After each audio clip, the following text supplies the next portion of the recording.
अस्सलाम वालेकुम नाज़रीन, एक नए प्रोग्राम सिटी एट 10 में हम आपको खुशामदीद कहते हैं। और आज एक नई सुबह जिसका आगाज़ हो चुका है, इसमें हम दुआ करते हैं कि अल्लाह ताला आपके लिए ढेरों ढेर खुशियां लेके आपकी चौखट पे पहुंचाए। फरिश्तों की जिम्मेदारी लगाए कि जनाब आज तमाम जो मुसीबतें हैं इन तमाम प्यारे लोगों से, मोहम्मद के उम्मतियों से, जनाब सल्लल्लाहु अलैहि वसल्लम, उनके उम्मतियों से दूर रखी जाए। और इसी दुआ के साथ हम आज के प्रोग्राम का आगाज़ करते हैं। और आपको जैसा कि पता है कि रोज़ाना की बुनियाद पर हमारी कोशिश होती है कि शो के आगाज़ में ही कोई ना कोई बात ऐसी की जाए या कोई ना कोई मैसेज आप तक ऐसा पहुंचाया जाए जिससे आपकी ना सिर्फ दुनिया बेहतर हो सके बल्कि आखिरत भी वहाँ पे भी बेहतरी का मुकाम जो है वो आ सके। तो हमारा सेगमेंट होता है एक दिन एक नेकी, उसकी तरफ चलते हैं।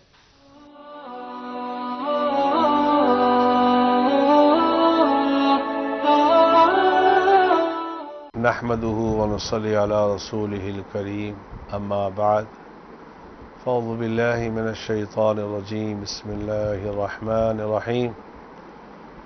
या अय्युहल्लज़ीना आमनू क़ू अनफुसकुम व अहलीकुम नारा, सदक़ल्लाहुल अज़ीम। आज का मेरा पैगाम वालिदैन के नाम, अपने बच्चों पर तवज्जो दें, अपने बच्चों पे तवज्जो दें। ये हमारी नस्ल मोबाइल के इस्तेमाल की वजह से तबाह हो चुकी है। पहले तो माँ बाप तवज्जो दिया करते थे अपने बच्चों पे। आज अब्बा को पता नहीं, अम्मा को पता नहीं कि हमारा बेटा रात को कितने बजे सोता है, क्या देखता है। ये हमारी आने वाली नस्ल तबाह हो रही है। माँ बाप की जिम्मेदारी सिर्फ उनको खाना खिलाना नहीं है, इनकी जिम्मेदारी जहन्नम की आग से बचाना भी इन माँ बाप की जिम्मेदारी है। मैं आपसे इल्तिमास करूँगा सोने से पहले अपने बच्चों से मोबाइल ले लिया करो ताकि वो फजर की नमाज जमात के साथ अदा कर सकें। अल्लाह मुझे भी आपको भी तौफीक अता फरमाए। आमीन आमीन आमीन। बिल्कुल ठीक कहा आपने। जिस तरह से टेक्नोलॉजी जो है इसके बहुत सारे फ़ायदे हैं, नुकसान भी हैं। तो हमें कोशिश करनी चाहिए ख़ास तौर पे एनवायरनमेंट के अंदर रहने दिया जाए। उनसे ये जो गैजेट्स हैं जो कि उनकी स्टडीज़ को भी डिस्टर्ब करता है और मामूल जो ज़िंदगी का एक बना होता है वो भी काफ़ी हद तक डिस्टर्ब होता है। तो जहाँ पे हर चीज़ के फ़ायदे होते हैं वहाँ पे उसके नुकसान भी होते हैं। आगे बढ़ते हैं जनाब। जैसा कि आपको पता है कि हमारे मुल्क के अंदर महंगाई जो है, इन्फ्लेशन रेट दिन ब दिन बढ़ता चला जा रहा है और इसके साथ साथ इंडस्ट्रियलिस्ट जो हैं वो भी इस महंगाई की वजह से परेशान है। अब वो किस तरह से परेशान है कि बिजली का टैरिफ जो है वो बढ़ा दिया जाता है, गैस आ नहीं रही, हर चीज़ में गवर्नमेंट की जान से बेजा टैक्सेस जो हैं वो लगा दिए गए। उसकी वजह से हमारी इंडस्ट्री जो है वो तबाही के दहाने पे पहुंच चुकी है। तो इसको किस तरह से संभाला जाएगा, क्या स्ट्रेटजी होगी आने वाले दिनों में? हमारे इंडस्ट्रियलिस्ट जो हैं वो कहाँ जाएंगे? क्योंकि इंटरनेशनल मार्केट के अंदर बड़ा कंपटीशन जनरेट हो गया। जब दूसरे मुल्कों की जानब से वही प्रोडक्ट जो पाकिस्तान सेल कर रहा है अच्छी क्वालिटी में और कम पैसों में प्रोवाइड किया जाएगा, तो हमारे फैसलाबाद के पाकिस्तान के इंडस्ट्रियलिस्ट कहाँ पे जाएंगे? इन तमाम तर सूरत हाल के हवाले से आज हम गुफ्तगू करेंगे। हमारे साथ मौजूद होंगे हमारे सिटी 41 के senior reporter, senior anchor person जनाब शिराज भट्ट साहब। तो भट्ट साहब आपको वेलकम करते हैं शो के अंदर। भट्ट साहब जरा एक ब्रीफ स्केच दीजिएगा कि क्या सूरत हाल होने जा रही है अगले 1-2 साल के अंदर, क्योंकि कहा जा रहा है कि बहुत सारे लोग कह रहे हैं इलेक्शंस होंगे, बहुत सारे को लोग कह रहे हैं इलेक्शंस नहीं होंगे, लेकिन इसकी वजह से जो इंडस्ट्रियलिस्ट हैं उनमें बेतमाती भी एक किस्म की पैदा हो चुकी है। तो क्या कहेंगे आप, सूरत हाल में कुछ बेहतरी होती नजर आ रही है? बिस्मिल्लाहिर्रहमानिर्रहीम। Thank you so much Anan. Actually जिस तरह से आपने कहा कि स्केच जो है, अगर उस स्केच में आपको बता दूं, 2 लाइनर स्केच अगर बताऊं तो वो ऐसा है कि पिछले 6 महीने के अंदर जिस हद तक नुकसान हमारी इंडस्ट्री को पहुंचा है, वो माशी तौर पर बात की जाए, वो पॉलिसीज़ के हवाले से बात की जाए, तो इस वक्त उस 6 महीने के अंदर तकरीबन हम 20 साल पीछे चले गए माशी तौर पर। इकनॉमिकली बात की जाए तो हमें अगर अभी दोबारा से स्टार्ट करना पड़ेगा हर चीज़ जो है, दोबारा से अगर हम सब्सिडी भी देते हैं, अगर एक वायबल एनवायरनमेंट भी अगर गवर्नमेंट जो पैदा कर देती है इंडस्ट्रियलिस्ट के लिए, कारोबार के लिए, कारोबारी हजरात के लिए, ताजरों के लिए, सनतकारों के लिए, हमारी इंडस्ट्री के लिए, तो तब भी हमें अपनी इंडस्ट्री को उसके पैरों पे खड़ा करने के लिए कम से कम मिनिमम जो है आपको 20 साल चाहिए होंगे। कि आप दोबारा से उस पोजीशन में आ सकें जिस पोजीशन में आप 2010, 11, 12 में थे।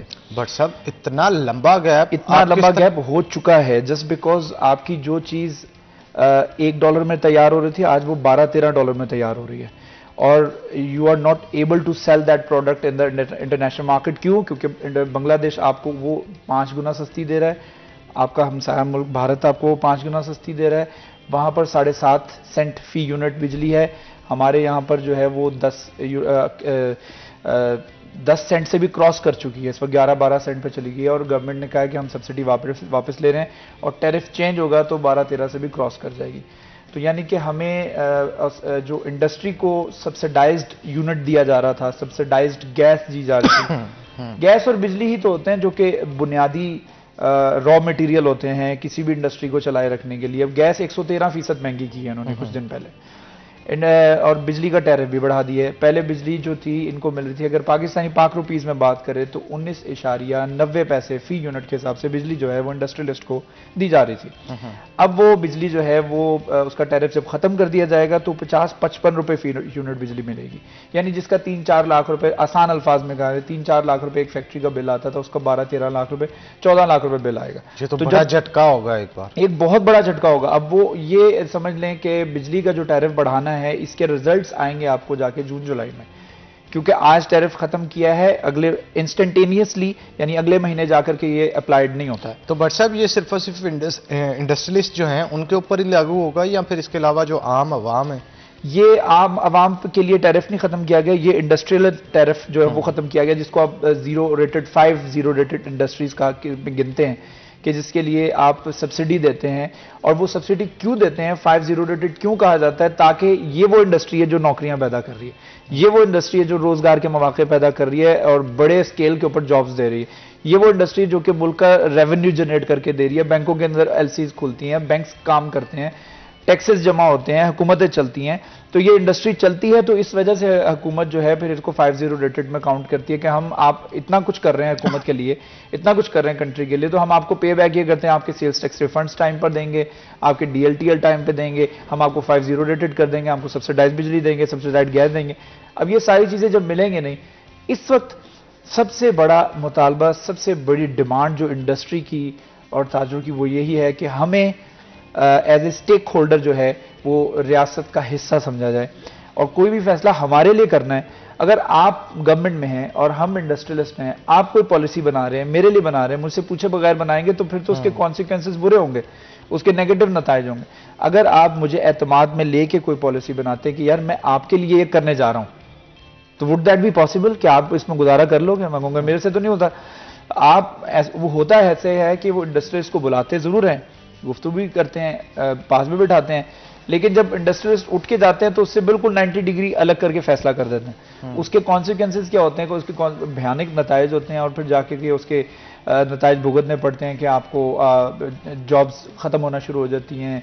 आपने देखा होगा कि मुलाजमत से फारिग करना शुरू हो जाते हैं लोगों को। अच्छा, ये जो एलसीज नहीं खुल रही, इसके पीछे क्या इशू है? और इसके अलावा ये जो कहा जाता है कि डॉलर की किल्लत है, ये भी कहा जाता है कि बड़े इंडस्ट्रियलिस्ट की तरफ से डॉलर की मसनूई बहरान जो है वो पैदा किया जाता है, इनके पास मौजूद होते हैं, या बड़े बैंक्स जो होते हैं उनके बारे में भी ये कहा जाता है, जैसे इसहाक डाक ने भी कहा था। तो इससे कितना फ़र्क पड़ता है, इस हवाले से थोड़ा सा देखिए। एक चीज़ तो कंफर्म है कि आप अगर इस चेयर पे बैठे हैं तो आपको इसके खदो खाल पता है, आपको पता है मैंने कब और क्या बोलना है और कौन सी चीज़ को स्किप करना है। आसान अल्फाज में गवर्नमेंट को पता है, गवर्नमेंट में जो लोग बैठे हैं उनको पता है कि हमने माशी सूरत हाल को किस तरह से बेहतर करना है। दे आर बिजनेस ओनर्स और उनके अपने पर्सनल लेवल पे बात की जाए तो बड़े बड़े अच्छे बिजनेस चल रहे हैं और बड़े वेल स्टेब्लिश्ड बिजनेस चल रहे हैं। तो जिन हुकूमत को पता है कि कहाँ पे कौन सी पॉलिसीज़ को चेंज किया जाए तो डॉलर जो है वो कंट्रोल्ड हो जाएगा, कौन सी पॉलिसीज़ को चेंज किया जाए डॉलर जो मुस्तहकम हो जाएगा और एक वायबल एनवायरनमेंट पैदा होगा ख़ास तौर पर इंडस्ट्रियलिस्ट के लिए।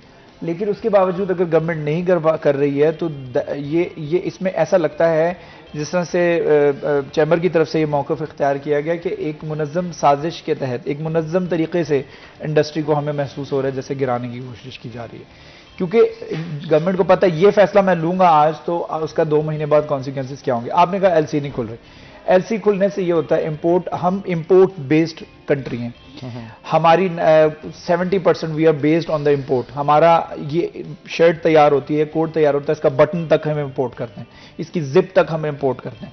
हमारे ये सारा रॉ मटेरियल है। 10-10 करोड़, 12-12 करोड़, 15-15 करोड़ के ऑर्डर्स पड़े हुए इंडस्ट्रियलिस्ट के पास, उनकी फैक्ट्रीज के अंदर, सिर्फ 10 लाख रुपए की जिप्स ना आने की वजह से।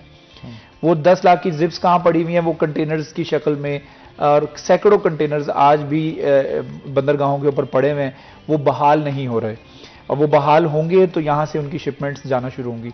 हम कहें कि हम इंपोर्ट को आज मुकम्मल तौर पर बैन कर देते हैं, मेड इन पाकिस्तान की कैंपेन चलाते हैं, पाकिस्तान की मैन्युफैक्चरिंग की हुई मसनूआत को यूज करेंगे, प्रोडक्ट को यूज करेंगे, उसके अलावा बाकी चीजों का बाइकआउट कर देंगे। That is not technically possible. आप नहीं कर सकते हो। You are based on import. हम जब एक्सपोर्ट करते हैं तो उसके लिए रॉ मटेरियल को पहले इंपोर्ट करते हैं, या तो फिर आप ऐसा करें ना कि यहां पर प्रीमियम क्वालिटी की चीजें बनाना शुरू कर दें, यहां पे हमारी मैन्युफैक्चरिंग बड़े लेवल पे अच्छी हो जाए। लाहौर के अंदर इंडस्ट्रियल एरियाज हैं, फैसलाबाद के अंदर फेडमिक है, इस्लामाबाद इंडस्ट्रियल स्टेट है, तो यहां पे अगर हम इतनी अच्छी डेवलपमेंट कर लें कि यहाँ पे हमारी लोकल मैन्युफैक्चरिंग इतनी स्ट्रांग हो जाए कि हम डिपेंडेंसी रहे ही ना हमारी। हमेशा जो बड़ा इंडस्ट्रियलिस्ट है वो तो कोशिश होती है कि पूरा का पूरा यूनिट खुद ही लगाए, A to Z जितनी भी चीज़ें चाहिए होती है वो खुद से करे। तो बट साहब इस चीज़ पे क्यों नहीं ध्यान दिया जा रहा? क्या मशीनरी इंपोर्ट नहीं की जा रही, या इसका कोई स्केड्यूल नहीं बन पा रहा कि ये जिप्स जो आपने कही बाहर से भी तो इंपोर्ट करते हैं ना, तो उसके यूनिट्स यहाँ पे क्यों नहीं लगाए जाते? यहाँ पर जब लोकल मैन्युफैक्चरिंग होती है तो आपका जो इंटरनेशनल बायर है, he gets to know it, उसको पता लग जाता है कि ये जिप जो है ये लोकल लगी हुई है। मैंने आपको कहा था कि ये प्रीमियम क्वालिटी की लगानी है, हम प्रीमियम क्वालिटी नहीं बना रहे। मैं आपको एक, क्यों नहीं बना पा रहे? इश्यू क्या है उसके पीछे? हमारे पास मटेरियल नहीं है, हमारे पास लेबर को कॉस्ट पूरा करने की। अगर वो जिप कोई एक बंदा प्रीमियम बनाता है, उसको वो जिप जितने में कॉस्ट करेगी उतने में बिकेगी नहीं लोकल सतह पे। वो सपोजिटली वो बना रहा है, एक जिप उसको 100 रुपए की पड़ रही है, वो 100 रुपए की उसकी जिप जो है वो मार्केट में जब जाता है वो कहेंगे 80 रुपए ले लो, 70 रुपए ले लो। हमारी तो इतनी बाइंग पावर है, हम तो इतने की ले सकते हैं लोकल पे। लोकल पे खरीदने की, हम इंपोर्ट कर लेते हैं महंगी, लोकल पे खरीदने की हमारी पावर नहीं। इसी वजह से हम जब उसका अल्टरनेट बनाते हैं, आप खाने पीने की बात कर लें, कोई एक बटर है, कोई चॉकलेट स्प्रेड है, कोई इस तरह की हमको चीज बनाते हैं, हम अगर इंटरनेशनल स्टैंडर्ड्स को देखते हुए उसका थोड़ा सा कॉपी करने की कोशिश करते हैं, आपने देखा होगा उसके टेस्ट में फर्क आया था। आप एक दफा यूज करेंगे पाकिस्तान की मेड, उसके बाद आप उसमें आप कहेंगे वो इंपोर्टेड ही रहते हैं। उसकी वजह यह है कि आपको टेस्ट में फर्क नजर आएगा। जब हम उसके अंदर क्वालिटी के अंदर चेंजिंग लेके आते हैं तो फिर उसकी क्वालिटी गिर जाती है, उसकी प्राइस कम करने की कोशिश करते हैं, क्वालिटी गिर जाती है। सेम, तो इस वजह से ये कहना कि यहां पर एनवायरमेंट पैदा करना कि आप लेबर सस्ती हो, बिजली सस्ती हो, गैस सस्ती हो, तो उससे ये होगा कि इंडस्ट्रियलिस्ट या फिर जो मैन्युफैक्चरिंग प्लांट लगा रहा होगा उसको ऑटोमेटिकली वो चीजें, आपको क्या लगता है यहाँ पे फैसलाबाद के अंदर पूरी दुनिया की डायपर्स बनाने वाली सबसे तीसरी बड़ी फैक्ट्री है फैसलाबाद के अंदर। Can you imagine? आप गूगल करो, आपको उसका नाम मिलेगा। फैसलाबाद के अंदर कार मैन्युफैक्चरिंग प्लांट्स लगे थे फेडमिक के अंदर। क्या पॉसिबल नहीं है यहाँ पर प्रीमियम क्वालिटी की चीजें बन सकें? यहाँ बनती हैं, लोगों को वायबल एनवायरनमेंट देंगे। अब आपने वहां पर फेडमिक के अंदर 10 साल का टैक्स फ्री एक सिस्टम दिया हुआ है। वो अगर हाफ डेकेड के लिए आप किसी इंडस्ट्रियलिस्ट को कहते हैं हम आपको टैक्स फ्री कर देते हैं, आप हमारे पास यहाँ पे इंडस्ट्री लगाएं, आप देखें आपके पास वहां पे आगे चाइना सरमायाकारी कर रहा है, फ्रांस सरमायाकारी कर रहा है, लोग कर रहे हैं। आप लोगों को जब वायबल और एक फ्रेंडली एनवायरनमेंट देंगे, एक माहौल दोस्त उनको एनवायरनमेंट देंगे, तो उससे ये होगा कि इंडस्ट्री लगेगी। जब आप कहेंगे कि आपकी इंडस्ट्री लगने से पहले ही आपको पता लग जाएगा कि आज मैंने मीटर लगवाना है, और मीटर लगने के बाद मुझे पता लगेगा मेरा जो इंडस्ट्रियल यूनिट है वो आम डोमेस्टिक यूनिट से भी ज्यादा महंगा है। हल क्या है भट्ट साहब? इसका हल यही है कि हम जो है वो कौमी खजाने से सही सब्सिडी को जारी रखें। बिजली और गैस के ऊपर सब्सिडी जारी रहेगी, इंडस्ट्री चलती रहेगी। अच्छा, चलें इसे दूसरे मुल्कों से कंपेयर करते हैं, अमेरिका या यूके की तरफ, वो कितना सब्सिडाइज करते हैं इन चीज़ों को? मैंने आपको बताया कि इस वक्त बांग्लादेश में, और मैं ये सबसे ज़्यादा प्राइसेस बता रहा हूँ, बांग्लादेश में और इंडिया में 7.5 और 6 सेंट फी यूनिट बिजली है। नहीं, बिजली होना और सब्सिडाइज करके स्लो, वो सब्सिडाइज करके दे रहे हैं, ठीक है, वो सब्सिडाइज करके 7.5 दे रहे हैं, और जो कि हमारे यहाँ पर तकरीबन डबल से भी ज्यादा हमारे यहाँ पे कॉस्ट है। तो कैसे मुमकिन है कि एक चीज आपको जो इंडिया में, वो उसके जो कस्टमर है supposedly he is sitting in the Europe, वो यूरोप बैठा है, स्पेन बैठा है, वो नीदरलैंड बैठा है, हॉलैंड बैठा है, व्हाट्सोएवर, वो वहां से ऑर्डर करता है, वो कहते हैं पाकिस्तान में, अब आप ये यकीन करें कि एक्सपोर्टर्स यहां पे कई ऐसे हैं जिनके 10-10, 12-12, 15-15 कस्टमर्स जो हैं वो मूव ऑन कर रहे हैं साथ वाली कंट्रीज की तरफ। क्यों? क्योंकि यार you guys are so expensive, आप बहुत महंगे, हम उधर चले जाते हैं। अब 15-15 साल पुराने कस्टमर्स जो कि आपके ऊपर यकीन रखते थे, आपके साथ बिजनेस कर रहे थे और साल साल आपके साथ अटैच थे, आज वो क्या कर रहे हैं? वो मूव ऑन कर रहे हैं इंडिया में, वियतनाम में, बांग्लादेश में। बांग्लादेश ने अपनी एक्सपोर्ट बढ़ाई है, किस तरह से बढ़ाई है? वो इसी तरह से, जब आपने कहा कि हल क्या है, उसका हल यही है। बांग्लादेश ने अपनी एक्सपोर्ट इस तरह से बढ़ाई है कि उन्होंने अपने एक्सपोर्टर्स को, खास तौर पर एक्सपोर्टर्स जिनको कमाऊ पूत कहा जाता है, किसी भी एक मुल्क के कमाऊ पूत जो होते हैं वो उनके एक्सपोर्टर्स होते हैं। या फिर आपके दो सोर्सेज होते हैं पैसा कमाने की किसी भी कंट्री के, कि आपके फॉरेन रिजर्व्स जो आपके बाहर से फॉरेन रेमिटेंस आ रही हैं, एक वो, और दूसरे आपके एक्सपोर्टर जो बाहर सामान बेचते हैं और उसके बाद पैसा मंगवाते हैं बैंकों में। तो ये दो सोर्स ऑफ इनकम सबसे बड़े किसी भी कंट्री के हैं। तो इस वक्त बैठकर सोचने की जरूरत यह है कि इन दो जगहों को हमने किस तरह से परफेक्ट करना है कि हमारी जो इनकम है वो खत्म ना हो। और हमारी इनकम, आप देखिएगा, मैं आपको एक बड़ी इंटरेस्टिंग सी बात बताता हूं। आप ये देखें कि हमने IMF से कर्जा लिया $4 अरब, ठीक है।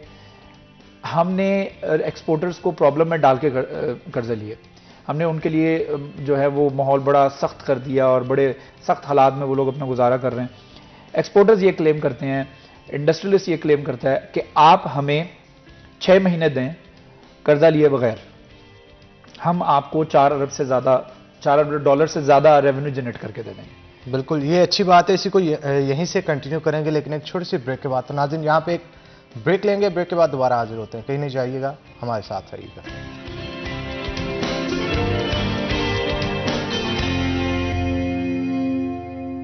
उन्होंने ये नहीं कहा कौन से सेक्टर से लेनी है। अब ये कि there are so many ways कि अगर आप सब्सिडी वापस ले रहे हो, और बेसिकली ये भी सब्सिडी नहीं है, ये आपके जो लाइन लॉसेज हैं, जो डिफरेंट डिस्कोस के जो लाइन लॉसेज हैं, वो इधर फेस्को से क्यों लिए जा रहे हैं? अगर हमारे यहाँ पे रिकवरी 99% है, अगर हम फेस्को 99% बिल पे कर रहे हैं, तो हम बाकी मुल्क में जहाँ पे लाइन लॉसेज है उसके बिल हम क्यों पे करें? अब जो इंडस्ट्रियलिस्ट यहाँ पे बैठा, फैसलाबाद का इंडस्ट्रियलिस्ट अपना पूरा बिल पे कर रहा है, तो हम दूसरों के बिल भी भर रहे हैं। तो जब दूसरों के बिल भरने हैं तो हमारा जो टैरिफ है, जो रेट है, वो बढ़ जाता है। और ये जो ब्राय नाम का जो सब्सिडी का नाम लिया गया, एक्सपोर्टर को दी गई, ये सब्सिडी नहीं है, दूसरों के लाइन लॉसेज है जो हमारे ऊपर, हम ऑलवेज डिमांड करते हैं कि हमारे ऊपर ना डालें। रिबेट्स के हवाले से भी बता दें थोड़ा सा, क्या वापस मिल रहे हैं आप? रिबेट्स जो है वो रिफंड्स और रिबेट्स, अभी पिछले दिनों आपने देखा होगा कि इसाक डार साहब ने मीडिया के ऊपर आके ये बोला कि शब्बर जदी साहब जो है वो करोड़ों के रिफंड्स जो है वो जारी कर गए। अब वो रिफंड्स जो जारी करके गए हैं, हम एक्सपोर्टर के अगर कोई रिफंड है, मैं किसी को जस्टिफाई नहीं कर रहा, लेकिन ये कि रिफंड्स में तो एक्सपोर्टर भी आ रहा है। आई डोंट नो कि डिफरेंट कौन कौन से सेक्टर का दिए, लेकिन अगर एक्सपोर्टर की बात की जाए तो हमारे तो रिफंड वो हैं जो हमने पे करना है और अपना ही पैसा वापस लेना है। तो अगर हम ऑलरेडी गवर्नमेंट के ऊपर इन्वेस्ट कर रहे हैं कि 4-4 महीने हमने अपने रिफंड रोके हुए हैं, 17% को अगर 6 महीने के ऊपर आप एक्यूमुलेट करो तो 100% से लिमिट क्रॉस कर जाती है। दैट्स मीन कि अगर 6 महीने तक हमें रिफंड ना मिला, हमारे टोटल की टोटल कैपिटल जो है वो गवर्नमेंट के पास। अब ये गवर्नमेंट के पास अगर कैपिटल चला जाता है, और वो अगर हम अपना कैपिटल ही डिमांड करें, जो कि पिछली गवर्नमेंट में 72 आवर्स का फास्टर सिस्टम लॉन्च किया गया, मुझे ये समझ नहीं आती कि अगर एक स्मूथ सिस्टम चलने लगता है, 72 आवर्स में गवर्नमेंट रिफंड दे रही थी, उसके अंदर हर्डल्स क्रिएट करने की क्या जरूरत है? इसके अंदर तो IMF नहीं आता, इसके अंदर तो डॉलर्स आपके इन्वॉल्व नहीं है, ये तो पाकिस्तानी करेंसी में आपने रिफंड देना है, इसमें क्या इशू है? और ये तो फिर हम ये सोचते हैं कि पता नहीं कोई खास एजेंडा है जिसके ऊपर हमारी एक्सपोर्ट को रोका जा रहा है, या हमें एक्सपोर्ट नहीं करने, या बिजनेस फ्रेंडली इन्वायरमेंट जो है वो नहीं दिया जा रहा। अब अगर हमारे रिफंड्स टाइम पे नहीं है, हमारी बिजली की प्राइसेस नहीं है, गैस की प्राइसेस नहीं है, और इन सारी चीज़ों के ऊपर कौन सी डिमांड गलत है? अगर हम अपने रिफंड्स जल्दी डिमांड करते हैं तो ये गलत डिमांड है। अगर हम बिजली और गैस की प्राइसेस के ऊपर ये कहते हैं, ये नहीं हम कहते कि सस्ती दे दो, या हम ये नहीं कहते कि लोगों के जो है उनको टैरिफ ज़्यादा लगाओ, हमें कम लगाओ, हम ये कहते हैं कि खित्ते के जो रेट है हमें वो दे दें। क्या ये गलत डिमांड है? इसके ऊपर कोई पॉलिटिकल एफिलिएशन है किसी के साथ?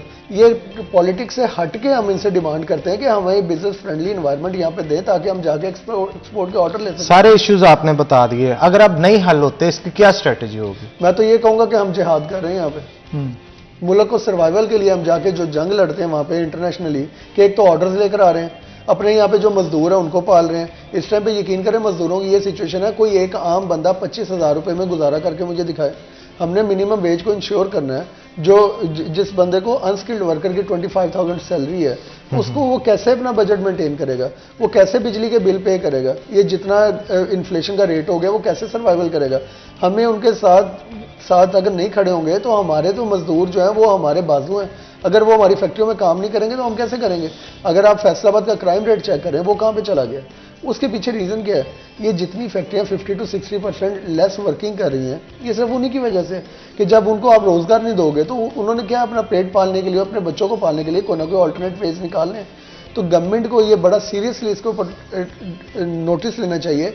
एक तो ये कि हमारी किसी एसोसिएशन की किसी पॉलिटिकल पार्टी से कोई एफिलिएशन नहीं है, हमारे अपना होती है बिजनेस कम्युनिटी की अपनी हमारी डिमांड्स हैं, और डिमांड्स भी हम वो कर रहे हैं कि जो अपने मुल्क को आगे लेकर। अगर डॉलर्स नहीं हम कमाएंगे, पाकिस्तान में डॉलर नहीं आएगा, इस टाइम पर पाकिस्तान के सर्वाइवल की सिर्फ एक ही चीज़ है, एक्सपोर्ट करो या फॉरेन रेमिटेंस आए। एक्सपोर्ट का बगैर आपका गुजारा नहीं है, बैकबोन ऑफ द कंट्री है। तो आप किस तरह इसको पीछे फेंक सकते हो, आप चाहते हुए भी इसको पीछे नहीं फेंक सकते। आपके मुल्क का सर्वाइवल नहीं है। आईएमएफ से अगर आप $1 बिलियन की बात कर रहे हैं, उसके पीछे जो हमने 4 महीने हो गए निगोशिएट करते हुए 4 से $5 बिलियन के हमने एक्सपोर्ट के ऑर्डर लूज कर दिए। तो अगर वही आपने $1 बिलियन की जो निगोशिएशन है, आपने अगर एक्सपोर्टर को रिलीफ दिए होते, एक्सपोर्टर को सेंटीमेंट उनका पॉजिटिव रखा होता, तो आज 4 से 5 बिलियन डॉलर की जो आपकी एक्सपोर्ट कम हुई है वो आपके पैसे आपके रिजर्व में पड़े होते हैं यहाँ पे। बिल्कुल ठीक। तो ये सारी चीज़ें ये गवर्नमेंट को समझने की ज़रूरत है कि एक्सपोर्टर जो है और बिजनेस कम्युनिटी जो है उसका जो ट्रस्ट है वो बिल्डअप रखना बहुत ज़रूरी है। और इंटरनेशनल जो सेंटीमेंट है कि हमारा कंट्री जो है वो डिफ़ॉल्ट नहीं करेगा, हमारे कंट्री में बहुत ज़्यादा अच्छे बेहतरीन मौके हैं कि आप यहाँ पे इन्वेस्ट करें। फॉरेन डायरेक्ट इन्वेस्टमेंट जब तक नहीं आएगी हमारे मुल्क का सर्वाइवल नहीं है। बिल्कुल ठीक है आपने। यहाँ पे एक छोटी सी ब्रेक लेंगे, ब्रेक के बाद दोबारा हाजिर होते हैं। आपने कहीं नहीं जाना, हमारे साथ रहना।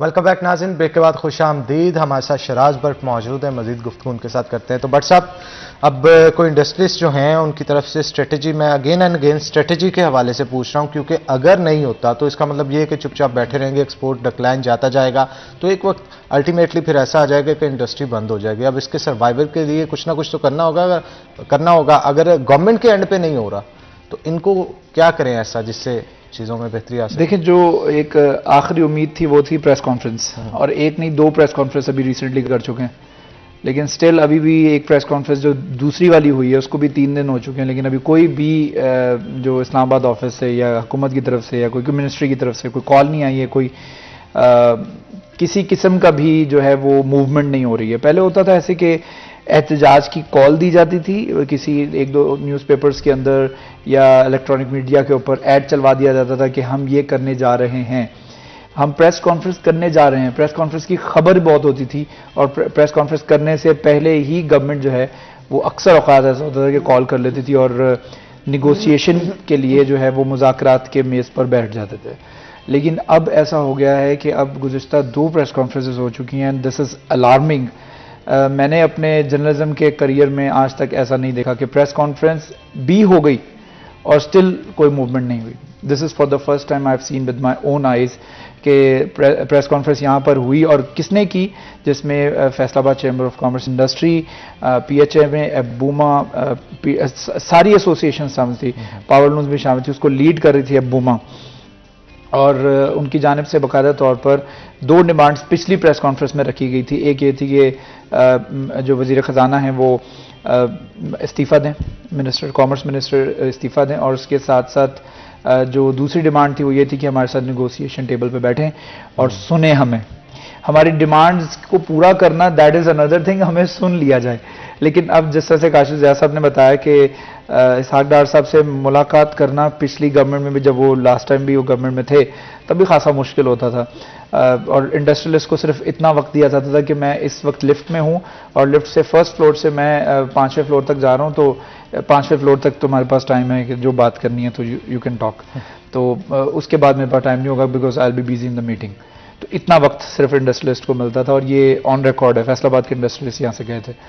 तो इतना वक्त जब एक गवर्नमेंट के नुमाइंदे, एक ये एटीट्यूड कुछ अजीब सा नहीं है? ऐसे अगर आपने किसी की सुननी भी है ठीक है, लेकिन उसको बता रहे हैं आपके ऐसे करूंगा, ये जाऊंगा, वो करूंगा, तो ये मेरा ख्याल एक बिल्कुल ये थोड़ा सा वियर्ड है, खासतौर पर उन लोगों के लिए जो इंडस्ट्रियलिस्ट है, आपके मुल्क को रेवेन्यू जनरेट करके दे रहे हैं, बड़े स्केल के ऊपर रोजगार के मौके पैदा कर रहे हैं, और आपकी कंट्री की मैशत को संभाला उन्होंने। अब इस वजह से ही तो फैसलाबाद चैम्बर ने पहली दफा डिमांड रखी कि हमें पिलर तस्वुर किया जाए स्टेट का, और हमारे बगैर जिस स्टेट के पिलर्स है 5 पिलर्स हैं, हमें we are the 6th pillar, हमें छठा पिलर जो है तस्वुर किया जाए और हमारे बगैर हमारे फैसले ना किए जाएं। तो ये एक बहुत बड़ी डिमांड जो है वो गवर्नमेंट के सामने रखी गई। अब आप कह रहे हैं कि आगे फोरकास्ट आप क्या कर रहे हैं, तो फोरकास्ट में आगे ये कर रहा हूँ कि आगे यही होगा कि फैक्ट्रियाँ बंद हो जाएंगी, अल्टरनेट शिफ्ट्स पे चलेंगी, जो नाइट शिफ्ट होती वो नहीं होगी, वो ऑलरेडी कई फैक्ट्रीज के अंदर नहीं हो रही हैं। तो अब जो सर्वाइव कर सकेगा वो सर्वाइव करेगा, जिसके पास जितने ऑर्डर्स आ रहे हैं। अभी भी ऐसा हो रहा है कि ऑर्डर्स एक्सपोर्टर्स के पास आते हैं, काशिफ साहब इस बात को सेकंड करेंगे, एक्सपोर्टर्स उन ऑर्डर्स को आपस में डिस्ट्रीब्यूट कर लेते हैं, इतना मैन्युफैक्चर आप कर लो, इतना मैं कर लो, तो ताकि हम दोनों की फैक्ट्रियां बंद ना हो, एटलीस्ट हमारे जो मुलाजमीन काम कर रहे हैं उनका रोजगार चलता रहे, उनका चूल्हा चलता रहे। क्योंकि कई मालिकान ऐसे हैं, कई इंडस्ट्रियलिस्ट ऐसे हैं जिनकी फैक्ट्रियों के अंदर मुलाजमीन उस वक्त से काम कर रहे हैं जब से फैक्ट्रियां बनी थी। ऐसे ऐसे वर्कर्स हैं, तो उन वर्कर्स को जब आप देखते हैं तो they look like a family to you. तो आप उनको देखते हुए आप सोचते हो यार मैं इनके लिए काम करता हूं, इनके लिए काम करता हूं, वरना वायबल नहीं है। आप इस माहौल में मुझे नहीं लगता कि फैक्ट्रीज चल सकती हैं या कारखाने चल सकते हैं या कारोबार बड़े फ्लरिश कर सकते हैं। आप देखिए जिस तरह से बिजली और गैस और रिफंड्स का मामला जो है वो आज से साल पहले था ही नहीं। आज सबसे बड़ा मसला ये है, यानी 1 साल के अंदर कितनी डेवास्टेटिंग चेंजिंग आई है कि आपकी इकोनॉमी जो है वो it is deteriorated to a point कि जहां पर आपको ये सोचना पड़ रहा है कि यार मुझे बिजली थोड़ी सस्ती दे दो, और ये एक्सपोर्टर सोच रहा है, तो पावर लूम्स वाले का क्या हाल होगा। तो आप देख रहे हैं कि आज वो ही हिसाब हो गया जो आज से 2-3 साल पहले हुआ था। आपको याद होगा पावर लूम्स जो है वो टमाटर के भाव बिक रही थी और खरीदने वाला कोई भी नहीं था, लोहे के भाव बिक रही थी। और वही हाल साहब वैसे ही होगा जैसे भट्ट साहब बता रहे हैं। बिल्कुल जो हालात नज़र आ रहे हैं इस टाइम पे, तो हर फैक्ट्री जो है वो तकरीबन 60% अपना शटडाउन पे 30-40% पे चल रही है। और इस टाइम पे मैं एक बात मेंशन करना चाहूँगा कि अभी कल परसों भी हमारे आर्मी चीफ की और इसाक डार साहब की बिजनेस कम्युनिटी के साथ मीटिंग हुई है। हमें तो अभी तक ये नहीं पता वो कौन सी बिजनेस कम्युनिटी से जिससे मीटिंग हुई है, क्योंकि डिमांड्स हम कर रहे हैं, रो हम रहे हैं, प्रॉब्लम्स हमारे हैं। आर्मी चीफ से भी हमने रिक्वेस्ट की थी पिछली प्रेस कॉन्फ्रेंस में कि जी आने वाले वक्तों में हमें कोई खुदारा इसके ऊपर सोचे और हमें कोई इस तरह की आगे कोई पिक्चर दिखाएं कि कहाँ पे हम खड़े हैं, किस तरह करें। ठीक है, बिजनेस कम्युनिटी के साथ मीटिंग हुई है, बड़ी अच्छी बात है अगर पॉजिटिव सेंटीमेंट दिया, लेकिन हमें अभी तक उसका कोई किसी ने लूप में बिल्कुल हर चीज को कोई ना कोई थोड़ा टाइम तो लगता है ना, तो इंशाल्लाह उम्मीद है कि अल्लाह ताला जो है वो चीजें बेहतरी की तरफ लेके जाएंगे। Thank you very much Bhatt साहब, आप शो के अंदर आए। काशिफ साहब आपका भी बहुत शुक्रिया। यहाँ पे नाज़रीन एक छोटा सा ब्रेक लेंगे, ब्रेक के बाद दोबारा हाजिर होते हैं। आपने कहीं नहीं जाना, हमारे साथ रहना।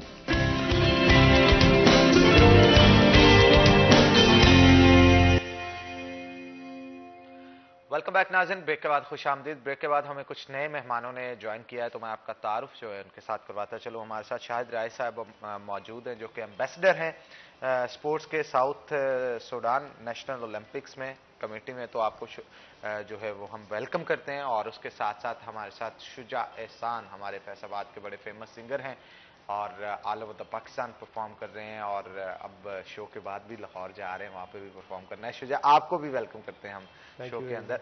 तो आज हम खास तौर पे अपने जो खेलों के हवाले से गुफ्तगू करेंगे कि कोलैबोरेशन हमारे मुख्तलिफ मुल्कों के साथ कैसे जा रही है, और इसके साथ साथ हमारे स्पोर्ट्स के अंदर जो हमारे स्पोर्ट्स वुमेन्स हों मेंस हों, ये बाहर जाके क्यों नहीं परफॉर्म वैसे कर पाते, क्या इनको चांसेस वैसे मिल रहे हैं, क्या कोलैबोरेशन की हमारे यहाँ कमी है, या इसके साथ साथ और भी बहुत सारे मसाइल हैं। तमाम के हवाले से बारी बारी जो है हम गुफ्तगू करेंगे। तो शाहिद राय साहब की तरफ चलते हैं, उनसे गुफ्तगू का आगाज करते हैं। जनाब, बहुत सारे अवार्ड्स आपने अपने नाम किए और आपको आपके काम के लिए सराहा भी जाता है। पूछना मैं ये चाहता हूं कि हमारे यहाँ जितना टैलेंट मौजूद है हमारी कंट्री में, हमारे शहर में जितना टैलेंट मौजूद है, तो क्या टू वे कम्युनिकेशन हो सकती है, कोई कोलैबोरेशन इनके साथ हो सकती है कि अगर हमारे स्टूडेंट्स को या हमारे जो प्लेयर्स हैं उनको ये फैसिलिटीज़ यहाँ पे नहीं मिलती है उस खेल के हवाले से, तो वो दूसरे मुल्कों में जाके अपनी प्रैक्टिस कर सकें, या ऐसा कुछ जिससे वो अपनी परफॉर्मेंस को इन्हेंस कर सकें। अस्सलाम वालेकुम जी बात। सबसे पहले तो मैं आपको शुक्रिया अदा करता हूँ कि आपने मेरा इंटरव्यू लिया और हमें मौका दिया कि हम अपना एक्सपीरियंस आपके साथ शेयर कर सकें।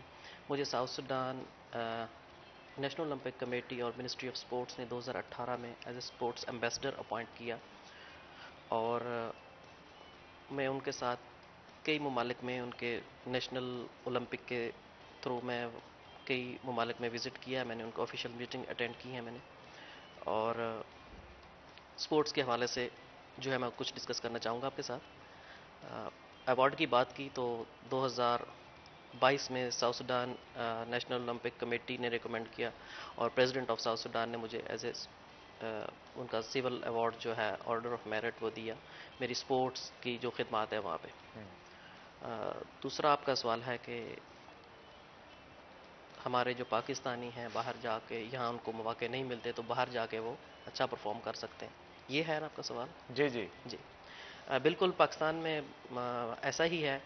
अब मुझे भी शायद यहाँ मौका नहीं मिलता, अगर मैं पाकिस्तान में होता और मैं पाकिस्तान से बाहर जाकर तो मुझे मौका मिला और मैं कुछ स्पोर्ट्स के हवाले से कुछ कर रहा हूँ। और अब मैं यही चाहता हूँ कि मैं पाकिस्तान में भी कुछ ऐसा ही हम इंट्रोड्यूस करें और जिन नौजवानों को मौके नहीं मिलते उनको हम कैसे मौके फराहम कर सकते हैं। ज़रूरी नहीं कि हर बंदा एक स्पोर्ट्समैन बने और वो नेशनल लेवल पे ही खेले। कई ऐसी मतलब हैं एरियाज़ जहाँ पे वो अपना परफॉर्म कर सकते हैं। ठीक है। जी। अब इनके लिए आप क्या वहाँ पे रहते हुए क्या प्रोग्राम्स इनिशिएट कर सकते हैं जिससे हमारे प्लेयर्स जो हैं वो नेशनल लेवल पे या इंटरनेशनल लेवल पे जाके खेल सकें या अपनी ट्रेनिंग को बेहतर बना सकें? जी देखें, already national level international level पे तो गेम्स खेली जा रही हैं, अपने अपने फेडरेशंस हैं, अवेलेबल हैं और वो इंटरनेशनल लेवल पे हर इवेंट्स को पार्टिसिपेट कर रहे हैं। अभी मेरी रिसेंटली मुलाकात हुई है पाकिस्तान नेशनल ओलंपिक एसोसिएशन के साथ और एक दो फेडरेशंस के साथ, तो वो अपना काम तो कर रहे हैं और आप हमारे प्लेयर्स जाते हैं बाहर, पार्टिसिपेट कर रहे हैं हर जगह पे। आपकी पार्टिसिपेशन के हवाले से मैं पूछना चाह रहा हूँ। मेरी पार्टिसिपेशन, हाँ मेरी कोई सजेशंस हैं क्योंकि मैं पाकिस्तान की तरफ से नहीं कोई कर रहा, मैं साउथ सुडान गवर्नमेंट की तरफ से अपॉइंट हुआ और उनके लिए मैं काम कर रहा हूँ। एज ए पाकिस्तानी मैंने फील किया कि मैं यहाँ पाकिस्तान में भी आकर अपने कौम के लिए कुछ कर सकूँ। तो मैंने जो मेरे पास मेरी सजेशंस थी, जो मेरा एक्सपीरियंस था, मैंने आके पाकिस्तान नेशनल ओलंपिक कमेटी के साथ शेयर किया। कुछ फेडरेशंस के साथ मीटिंग्स हुई, उनको बताया कि हम क्या कुछ कर सकते हैं। जैसे अब हम यूनेस्को के साथ, यूनाइटेड नेशन की एक ऑर्गेनाइजेशन है यूनेस्को, उनके साथ हम काम कर रहे हैं अफ्रीकन ममालिक के ऊपर। जैसे फॉर एग्जांपल कुछ हमारी गेम्स हैं ऐसी ट्रेडिशनल गेम्स जो आज से 20-25 साल पहले खेली जाती थी स्कूलों में या देहातों में, शहरों में भी। लाइक कौन सी?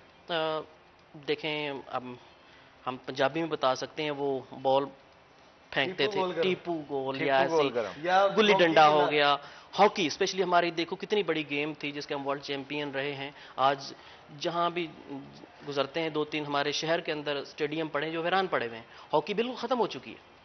तो उनको प्रोटेक्ट करने के लिए मेरा जो है ना अभी जो मैं स्पेशली आया हूं कि मैं इसको किस तरीके से हम हमारे ट्रेडिशनल गेम्स को हम कैसे प्रोटेक्ट करें, उनको दोबारा बच्चों में कैसे इंट्रोड्यूस कराएं, ये हमारा मेन मकसद मेरा आने का जो है वो है।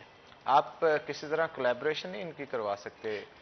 जी करवा सकते हैं, इसी कुछ सिलसिले में। टूर्नामेंट्स का इनकाद करवाएं, जी। वहां के प्लेयर्स यहाँ आए, जी। यहाँ के बल्कि वहां करें। अपने टूर्नामेंट्स में म्यूजिकल रखें परफॉर्मेंसेस, ये भी बिल्कुल। आप ये भी करने आए हैं पाकिस्तान में। बिल्कुल बिल्कुल, जब टूर्नामेंट होंगे तो आप जरूर उसमें हमारा हिस्सा होंगे उसके। Love you. Thank you.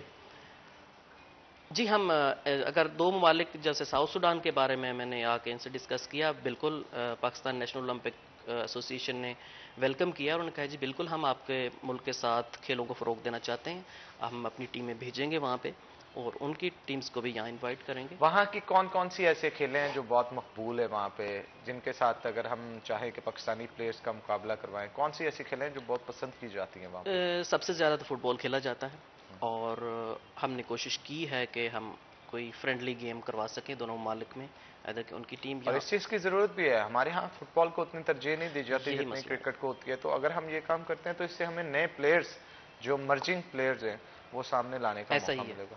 क्योंकि हमारे फुटबॉल मेरे ख्याल से कोई हम दुनिया के आखिरी मतलब ममालिक में हैं जहाँ फुटबॉल इंटरनेशनल लेवल पे नहीं खेला जाता, बल्कि यहाँ पे भी बहुत कम खेला जाता है, क्रिकेट को ज़्यादा तरजीह दी जाती है।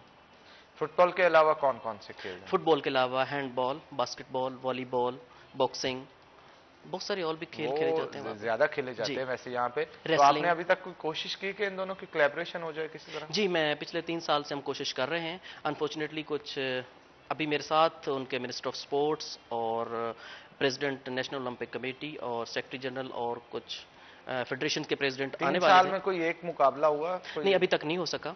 यानी और 3 साल से आप कोशिश कर रहे हैं नहीं, लेकिन अभी तक अभी तक नहीं कर सके। जी। ठीक है, ठीक है। तो हमारे साथ शुजा एहसान भी मौजूद हैं। तो शुजा, कैसे हैं आप? ठीक है? मिजाज ऑल गुड? काफी दिनों से मैं बताना चाहूंगा, हम पिछले हफ्ते में वैसे काफी दिन साथ ही रहे हैं। Damn जश्न busy, भारत damn के busy। शोज में तो बड़ा मजा था, बहुत मजा आता रहा है। और आज भी मुझे ऐसे ही लग रहा है जश्न भारत में ही हम। और वैसे ही अनान हमारे पुराने दोस्त हैं, भाई हैं हमारे। Thank you very much. वैसे क्या क्राउड था शुजा वहाँ पे, ओह। और फैसलाबादी जो है ना, जहाँ पे अच्छा, भी- वैसे मैंने फर्स्ट टाइम अपनी लाइफ में फैसलाबाद में ऐसा क्राउड देखा है। पहले नहीं मैंने देखा, क्योंकि शायद पहले हम जाते नहीं थे। आप 41 के 23 मार्च के इवेंट पे नहीं थे ना आए, तो अगर आए होते तो इससे भी ज्यादा हाँ, क्राउड आपको देखने था, को मिलता। बिल्कुल। बहुत ज्यादा क्राउड था वहाँ पे भी, हमारे जो 41 की तरफ से इवेंट करवाया गया। अच्छा, मुझे शुजा ये बताएं कि आने वाले दिनों के अंदर कोई नए ट्रैक्स आ रहे हैं आपके? बिल्कुल बिल्कुल, मेरे ईद पे आएंगे ट्रैक्स, क्योंकि ये लास्ट वीक में मैं अपने 4 गानों के वीडियोस करके आया हूँ। वो यूके की कंपनी ने मुझे साइन किया है, तो उन्होंने मेरे वीडियोस बनाए हैं। बिल्कुल क्या बिल्कुल। बात है, क्या तो बात है जनाब। ईद पे आएंगे, 1 या 2 ट्रैक्स ईद पे आएंगे, बाकी वो फिर अपने हिसाब से करते रहेंगे रिलीज।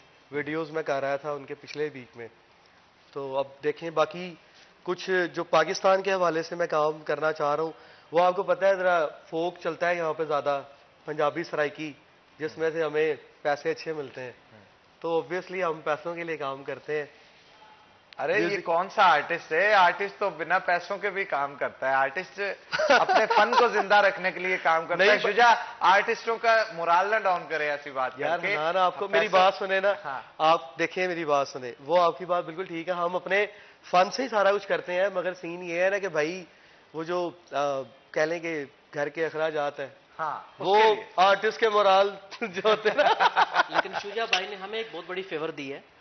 ओवरसीज पाकिस्तानियों के लिए वो कुछ हमारे लिए करना चाह रहे हैं। और मैंने पासपोर्ट की कॉपी भी आपको भेजी। जी जी बिल्कुल, हम कर रहे हैं उसके ऊपर। जी जी, ओवरसीज पाकिस्तानियों के लिए अपने जो उनकी एक्टिविटीज़ हैं, फॉर एग्जांपल जैसे वो सिंगर हैं, तो वो उसके ऊपर काम कर रहे हैं कि एक बल्कि हाँ जी, वो मैं एक्सपोर्ट्स के लिए गाना इनका बना रहा हूँ, ये स्पॉन्सर कर रहे हैं। चलो जी, और आपकी ओवरसीज मौजूदगी पाकिस्तान का के फायदा उठाएंगे। वो फा लगा जरा सुना दें थोड़ा सा, ताकि हमारी ऑडियंस जो फा टीवी लगा के ऊपर देख रही है वो जरा महसूस हो सके। भा लगा इश्क ये, ओ भा लगा इश्क ये, ओ बर्फ वाला ठिया नहीं, जिया जिया जिया नहीं, ओए घर बंज गिया नहीं, जिया जिया जिया नहीं।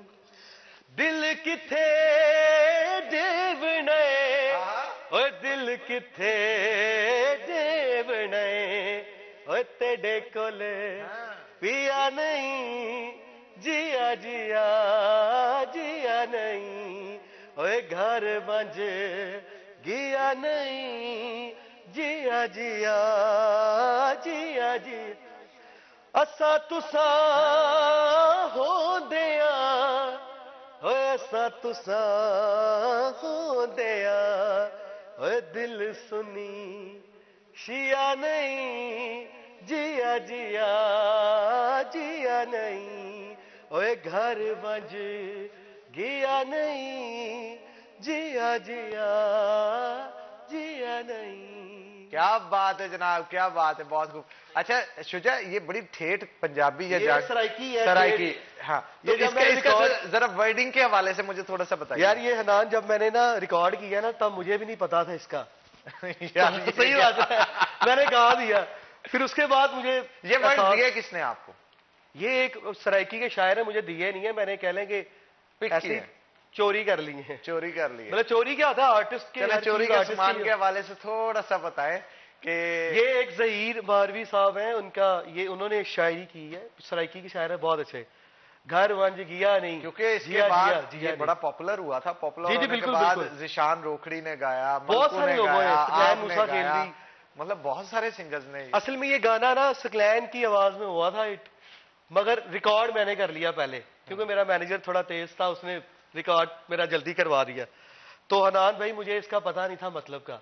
बाद में मेरी अम्मी भक्कर से हैं, सराइकी समझती हैं, बोलती भी हैं, तो उन्होंने मुझे समझाया सारी चीजों का कि ये इसमें वो कह रहे हैं आप हमें समझा देना कि घर वंज गया नहीं, कहते तू घर चल गया नहीं हले तक, अच्छा और अगो कहता है जिया जिया जिया नहीं, मतलब मैं हले तक जाना सी मैं गया नहीं। हाँ। इस तरह करके ये सराइकी के ठेठ कोई अंदाज वो होते हैं। आगे वाला अंतरे से थोड़ा सा वो कहते हैं भा लगा इश्क के हाँ। बर्फ वाला ठिया नहीं, कह रहा है कि इश्क से चग लगी पई है, तेनू लग रहा है कि बर्फ वाला ठिया, मतलब कि बर्फ लगी अंदर, बर्फ वाला फटा नहीं होता। ओए ए, कहते ठंडा तू- कामा लेकिन ठंडा है हाँ, नहीं है। ये आग आग लगी लगी है। है। कई बार तो बाहर तो लोग आग बात करके भी लगा देते हैं ना। हाँ कहते यार आग तू- का क्या है बस इस तरह ही है राज साहब, ये मुश्किल तरीन गाना मैंने अपनी जिंदगी में अभी तक गाया है, लफ्जों के हिसाब से। ठीक हो गया जनाब, ठीक हो गया। तो जनाब मुझे ये बताइएगा कि जब आपने कोलैबोरेशन के लिए जो हमारे पाकिस्तान की नेशनल कमेटीज हैं उनके साथ मीटिंग्स की, तो आपको रिस्पांस कैसा है? जी, मैं पाकिस्तान नेशनल ओलंपिक एसोसिएशन का बहुत शुक्रगुजार हूँ। उन्होंने बड़ी मुझे इज़्ज़त के साथ और मुझे सुना, उन्होंने वक्त दिया मुझे, और जो मेरी सजेशंस थी उनको उन्होंने नोट किया और उन्होंने अप्रिशिएट किया कि हम आपके साथ आपका जो एक्सपीरियंस है उसके ऊपर हम बिल्कुल हम आपको उसके मुताबिक जो आपने हमारे साथ शेयर किए हैं अपनी चीज़ें, वो मैं हम उसको मिल के काम करने के लिए आपको हेल्प आउट। अच्छा, आप बता रहे थे 3 साल आपको हो गए, तो 3 साल में हमने कोई भी एक जॉइंट वेंचर ऐसा क्यों नहीं किया? मुश्किल कहाँ पे आ रही है आपको? मुश्किलात तो मैं आप किसी को ब्लेम नहीं करना चाह रहा कि जी मुझे वहाँ मुश्किलात हैं, यहाँ मुश्किलात तो हैं कि जब इंटरनेशनल लेवल पे आप ऐसे कोई बड़ा इवेंट करवाना चाहते हो, तो हमारे मुल्क के हालात भी कुछ ऐसे हैं कि सिक्योरिटी के इश्यूज़ हैं, और और भी बहुत सारी चीज़ें हैं जो। यार आप यहाँ से भी तो बहुत सारे लोग वहां पे लेके जा सकते हैं। जी जी, यहाँ से लेकर जा सकते हैं, लेकिन कोई उसी के ऊपर एक हम काम कोई एक कर भी रहे हैं। लेके गए आप यहाँ नहीं, से? अभी तक हम कोई प्लेयर नहीं लेके गए, हम उसके ऊपर काम कर रहे हैं। देखें ये मैं अकेला नहीं ले जा सकता, ये दो मिनिस्ट्रीज का या गवर्नमेंट के दरमियान ये चीज़ें होती हैं, तय होती हैं, ताकि आपकी एंड पे कौन सी चीजें हैं वो जरा क्लेरिफाई हमारी कीजिएगा कि आप क्या कर सकते हैं अपने एंड पे।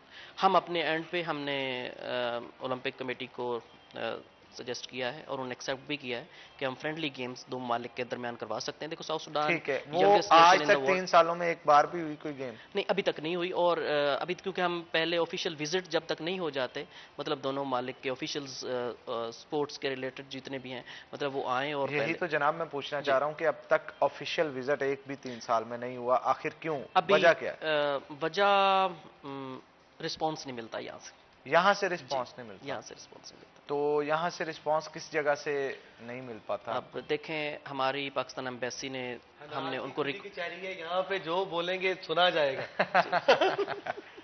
हमने रिक्वेस्ट की पाकिस्तान एम्बेसी को, पाकिस्तान एम्बेसी ने हमारी हेल्प की, उन्होंने लिखा यहाँ पे मिनिस्ट्रीज़ को और जो रिलेटेड उनके हैं अथॉरिटीज़, लेकिन रिस्पांस जल्दी नहीं जाता वापस। ठीक है, ऐसे अब अगर 3 साल में रिस्पांस नहीं आया तो अगले 3 साल भी ऐसे गुजर जाएंगे, इसके लिए अब कुछ स्ट्रेटेजी तो आपको बनाना होगी। जिसलिए मैं खुद आया हूँ यहाँ पे, अब खुद आके मिला हूँ, ठीक डायरेक्ट है। आके मिला हूँ। किन से मिले हैं आप? पाकिस्तान ओलंपिक एसोसिएशन के सेक्रेटरी जनरल से मिला हूँ ठीक और है। पाकिस्तान हैंडबॉल फेडरेशन के सदर से मिला हूँ, और अभी चल रही हैं और कुछ मुलाकात- फाइनलाइज हुआ?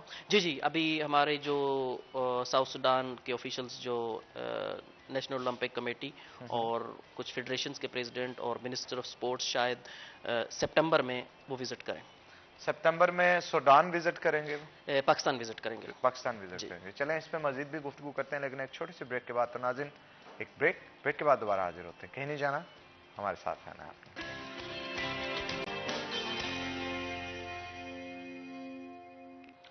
वेलकम बैक नाज़रीन, ब्रेक के बाद खुश आमदीद। हमारे साथ शाहिद राय मौजूद है, उनसे मजीद गुफ्तगू करते हैं। तो जनाब, आने वाले दिनों के लिए क्या प्लानिंग्स हैं आपकी, जिसको लेके आप आगे चलेंगे और स्पोर्ट्स को प्रमोट करेंगे? जी, पाकिस्तान के हवाले से हम कोशिश कर रहे हैं बाहर बैठ के, कि जैसे हम साउथ सुडान या दूसरे अफ्रीकी ममालिक के लिए कर रहे हैं स्पोर्ट के लिए, तो पाकिस्तान के लिए भी हम कुछ करें। देखें, मसाइल हर ममालिक में एक जैसे ही हैं तकरीबन। हम गवर्नमेंट को ब्लेम नहीं दे सकते, आप ये भी हमें प्रोवाइड करें, वो भी प्रोवाइड करें, कुछ खुद को भी करना पड़ता है। ठीक है, मुझे ये बताया कि आपका साउथ सूडान जाना कैसे हुआ, स्टोरी क्या थी, और साउथ सूडान ही क्यों, वहां पे क्यों आपने स्टे किया? बस कहते हैं ना, जहाँ नसीब हो आपका। मैं 2008 में गया था वहाँ पे, और उस वक्त आज़ादी, साउथ सूडान आज़ाद नहीं हुआ था सूडान से। तो वीजा इजीली मिल गया? हाँ, वीज़ा तो मिल जाता है बहुत सारे ममालिक में, अफ्रीकन ममालिक में वीज़ा मिल जाता है।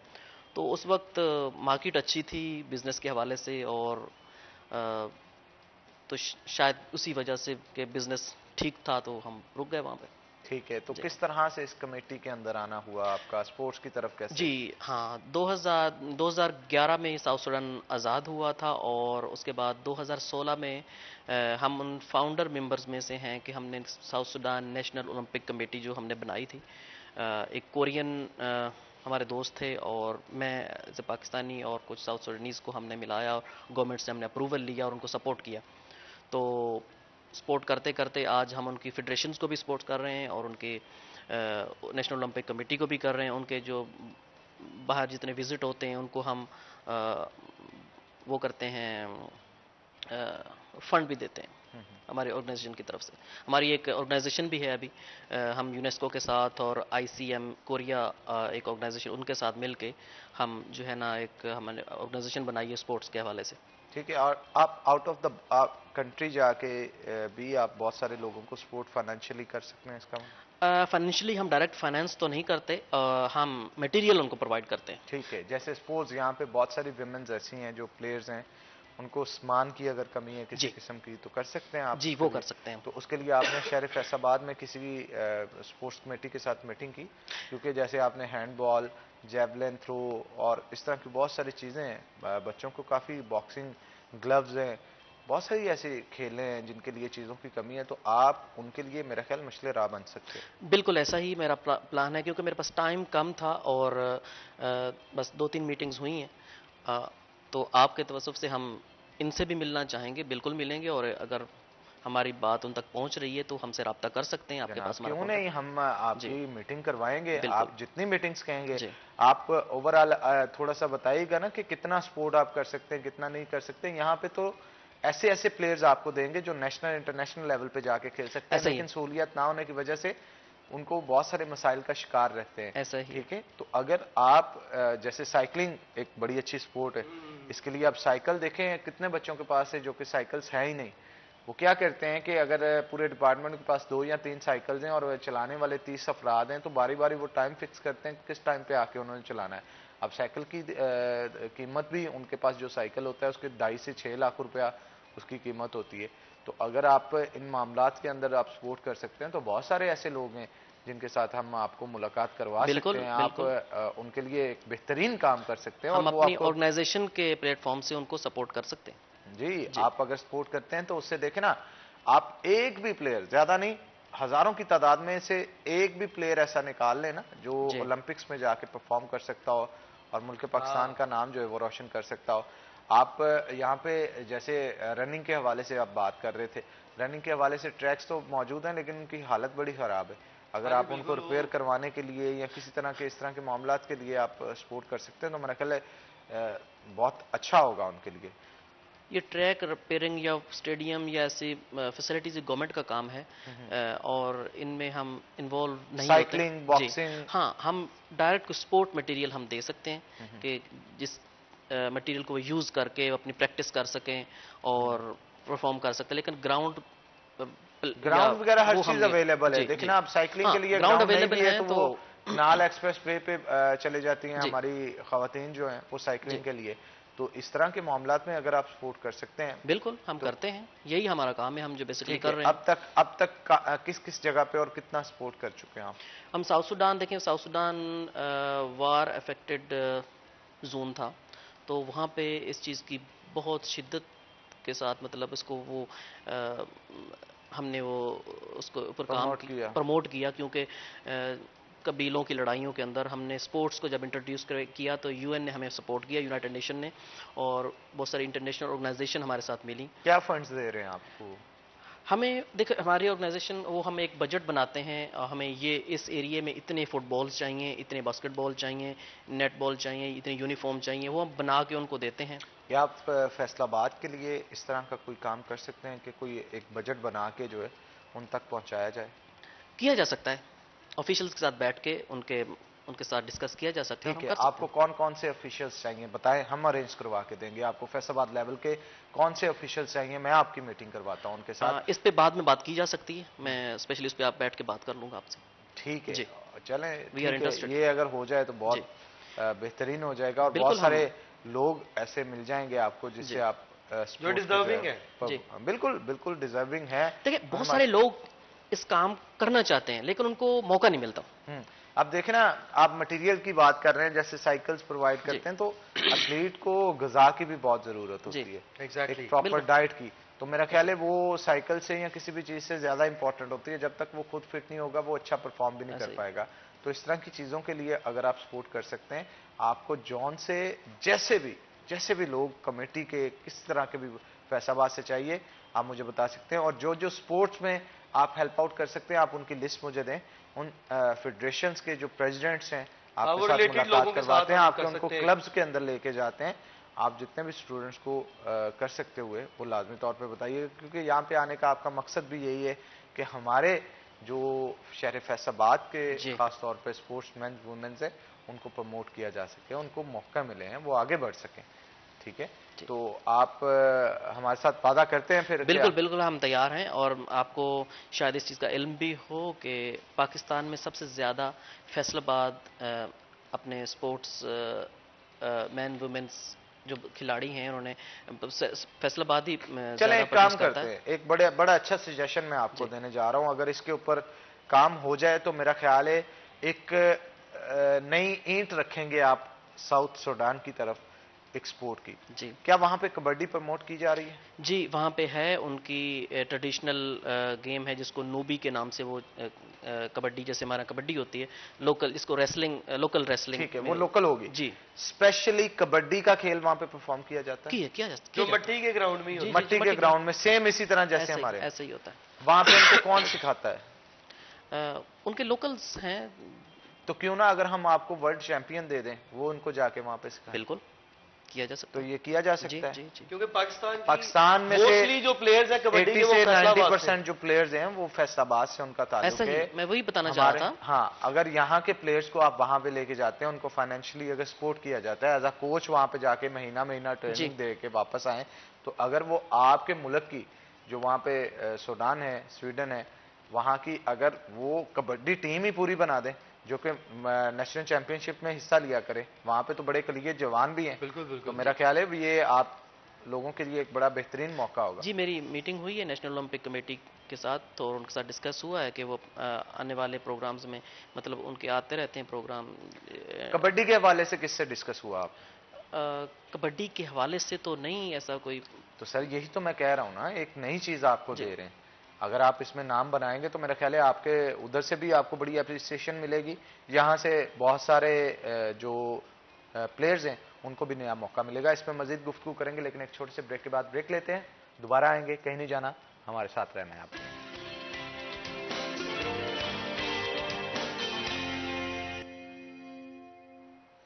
वेलकम बैक नाज़रीन, ब्रेक के बाद खुश आमदीद। हमारे साथ शुजा एहसान भी मौजूद है, उनसे भी गुफ्तगू करते हैं। हवाले से आप डिस्कस कर रहे थे ब्रेक के दौरान, तो क्या समझते हैं अगर पाकिस्तान से एक्सपोर्ट को हम टू वे कम्युनिकेशन बना सकते हैं इस लिहाज से कोई? जी बिल्कुल। पाकिस्तान स्पोर्ट्स मटेरियल प्रोड्यूस करने में बहुत ही सस्ता मुल्क है और क्वालिटी मटेरियल बनता है यहाँ पे। अब आप यूरोप, अफ्रीका, अमेरिका, हर जगह आप जिस मुल्क में जाएंगे आपको पाकिस्तान की स्पोर्ट्स का कुछ ना कुछ मिल जाएगा, स्पोर्ट्स से रिलेटेड मटेरियल। आपका फुटबॉल पूरी दुनिया भर में जाता है, हैंडबॉल, बास्केटबॉल, क्रिकेट, क्रिकेट के मटेरियल्स, बहुत सारी चीज़ें, ऑलमोस्ट बॉक्सिंग, स्पोर्ट्स का ऑलमोस्ट यहाँ से ही ऑलमोस्ट। जाता है, सियालकोट में बनता है, आपको जी, पता है। तो अगर इसको मज़ीद गवर्नमेंट लेवल पे इसको मज़ीद कोशिश की जाए, और जैसे हमारे बिजनेस कम्युनिटी है, ऑलरेडी पाकिस्तानी कर रहे हैं, लेकिन मज़ीद इस पे काम किया जा सकता है, क्योंकि हमारा मटेरियल बहुत ही सस्ता है। हम जब कंपेयर करते हैं, अभी हम देखें उनको, हम उनकी फेडरेशन को सपोर्ट करते हैं, हम उनको मटेरियल बनवा के देते हैं। हम जब कंपेयर करते हैं वहाँ की लोकल मार्केट को देखते हैं, चाइना को भी देखते हैं या दूसरे ममालिक को, तो सबसे सस्ता रेट जो हमें मिलता है वो पाकिस्तान से मिलता है। तो फिर हम पाकिस्तान को तरजीह देते हैं कि यार पाकिस्तान से बनवाएं। ठीक है, अब तक पाकिस्तान से क्या क्या मंगवाया आप? पाकिस्तान से हम यूनिफॉर्म बनवाते हैं, स्पोर्ट्स से रिलेटेड, फुटबॉल, अभी भी फुटबॉल हमारा बन रहा है, अभी 1-2 दिन में चला जाएगा।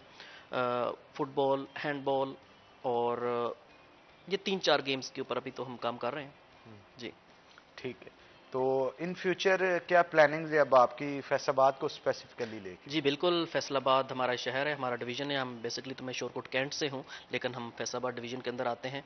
हमारे सफ़ीर, प्यारे सफ़ीर साहब जो हैं शोज़ब अब्बास साहब, वो इस वक्त हमारे सफ़ीर हैं वहाँ पे, और उनके साथ हमारी काफ़ी लंबी नशस्तें हुई हैं और हम अक्सर डिस्कस करते हैं कि फैसलाबाद के लिए हम कुछ करें। अभी हम रिसेंटली हमने जो डिस्कस किया, इंशाल्लाह हम यूनाइटेड नेशन की एक ऑर्गेनाइजेशन है उसके साथ मिल के, स्पेशली जो अभी मैं शहर से जब बाहर से दाखिल हो रहा था तो गंदगी के ढेर लगे पड़े हैं, तो इसके ऊपर भी हम काम कर रहे हैं कि सबसे पहले क्या लगे? गंदगी फेंकी हुई है, गंदगी कूड़ा के करकट ढेर। फेंका हुआ है, शहर से उठा के बाहर फेंक दिया जाता है। अच्छा सर, वो तो तो इसको ठीक है, वेस्ट को लेकिन आपका क्योंकि स्पेसिफिकली स्पोर्ट्स से रिलेटेड जी है, जी, तो स्पोर्ट्स के लिए आप क्या करेंगे यहाँ पे? स्पोर्ट्स के लिए हम अभी हम फेडरेशन के साथ, अभी हमारी रिसेंटली एक मुलाकात हुई, हम पाकिस्तान हैंडबॉल फेडरेशन को हमने विजिट किया, उनके साथ डिस्कस किया हम क्या कर सकते हैं, हमने वो। ठीक है, जो सामान प्रोवाइड आप करने की बात कर रहे जी थे, तो कौन कौन सी फेडरेशन से आपकी बात हुई और उनको कोई सामान जो है वो प्रोवाइड किया जा रहा है आपकी तरफ से? जी, हमारी जो उनके साथ बात हुई है वो हमने फाइनल कर लिया है, क्या हम कर सकते हैं एक दूसरे के साथ। मैं ठीक है, यहाँ क्या फाइनल हुआ है? मैं सारी चीज़ें तो डिस्कस नहीं कर सकता, जो उनको सपोर्ट चाहिए थी हमारी ऑर्गेनाइजेशन की तरफ से, हम वो करेंगे ज़रूर उनको। सर आप डिस्कस कर सकते हैं, मतलब उनको मेरी अगर आप तरफ से सपोर्ट कर रहे देखिए हैं तो वो आप बता सकते हैं, हमें भी बता सकते हैं, लोगों को पता चलना चाहिए कि उनकी वेलफेयर के लिए क्या काम कर रहे हैं, और ये सेहरा आपके सर जाएगा। सबसे पहले तो हम उनको सपोर्ट ये कर रहे हैं कि हमारे देखें फंड्स के बहुत मसाइल होते हैं, हमारे जो खिलाड़ी बाहर जाना होता है उनको, तो उनके टिकट्स का मसला होता है, तो सबसे बड़ा ये मसला है। तो हमने एक चलें, इस पे मजीद जो है वो हम जी एक निशिस्त रखेंगे और जी, ज्यादा गुफ्तगू करेंगे। आप दोनों का बहुत शुक्रिया, थैंक यू। आज के शो के अंदर आप आए। इसी के साथ नाज़रीन, आज के प्रोग्राम से अनान बुखारी को इजाजत दें, इंशाल्लाह फिर होगी आपसे मुलाकात, तब तक के लिए अल्लाह हाफिज।